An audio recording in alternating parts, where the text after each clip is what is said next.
guys, welcome to Appalachia's Homestead. Patara with you this morning. Going to talk to you about cannibalism within your chicken flock. Very long story short, we were away from the farm yesterday afternoon. We have a video coming up on that. Cochise is being neutered, so we go and pick him up today.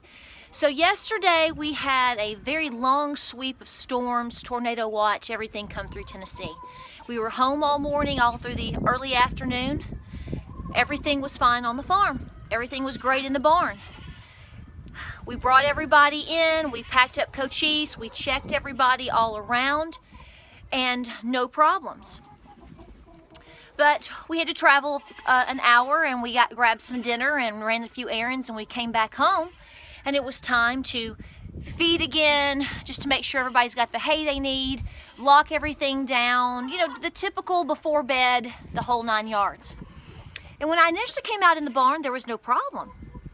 When I went, however, to go check my goats, and in the very far corner of the barn, which we had checked before we left because we brought the goats in, no problem, I saw that there was a hustle bustle of hens, no roosters, in the corner of the barn. That's not necessarily abnormal when it's dark and getting cold and they kind of nestle or they roost or whatever.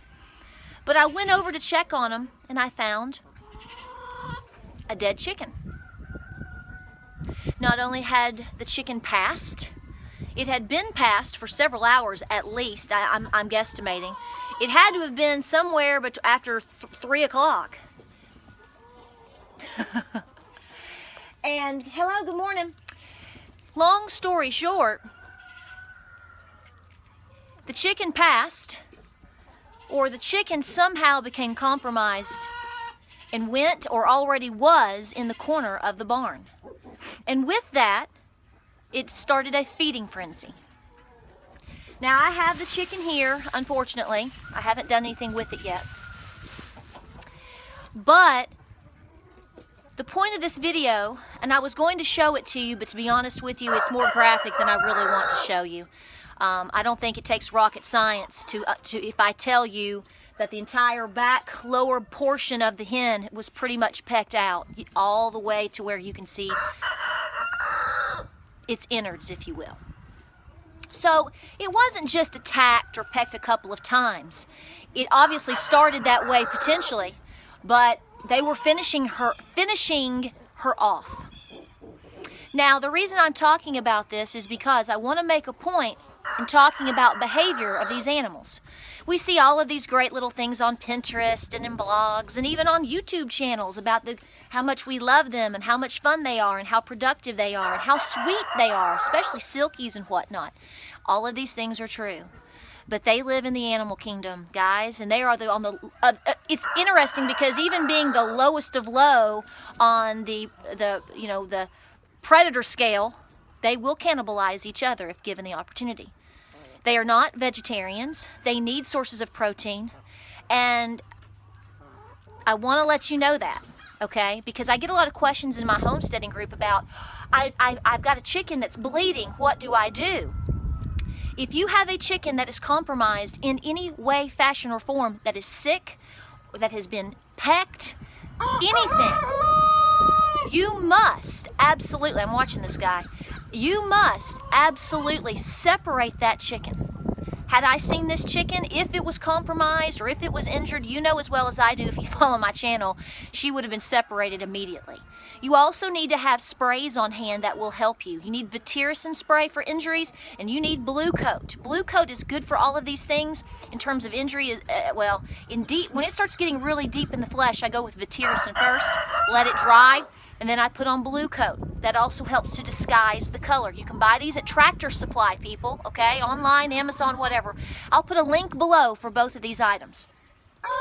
You must separate an injured chicken. If you see a hen that it's her back is beginning to wear to the flesh, before it gets too red, before it gets potentially bloody, you need to separate her or spray her, apply a hen saddle. You can get those at Louise's Country Closet. I've talked about those before.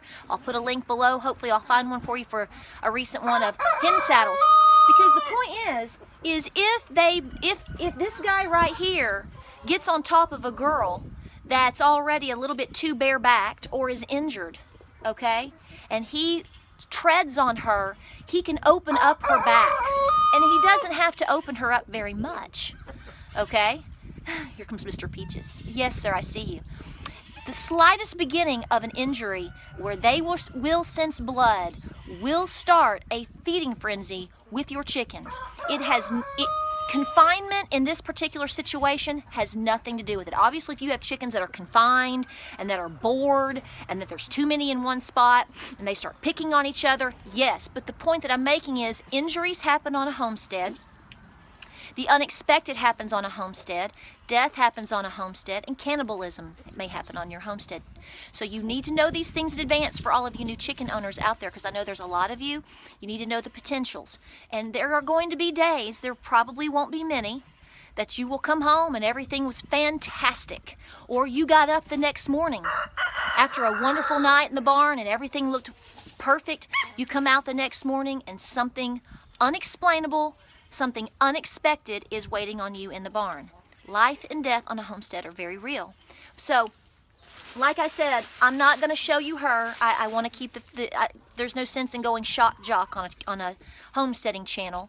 I think you get the point. So have your backup plans, a separate cage, plan B, because you may have to separate somebody if you find them, something.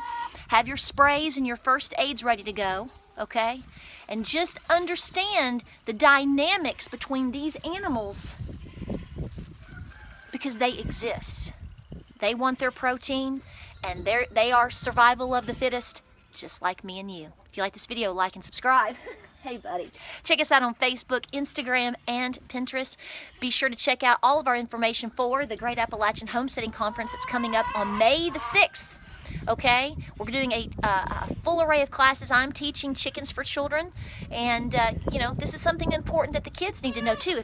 If your kids are helping to take care of your chickens and they see something strange, off, or compromised, they need to be trained and educated to know to come get mom, to tell mom or dad, to help assist them in separating that hen or that rooster before something gets out of control.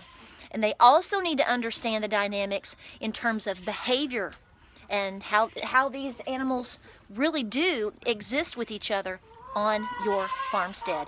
Check us out on Facebook, Instagram, and Pinterest. We'll talk to you soon. Y'all take care of there. Say hello. All right, girls, you got any eggs for me today?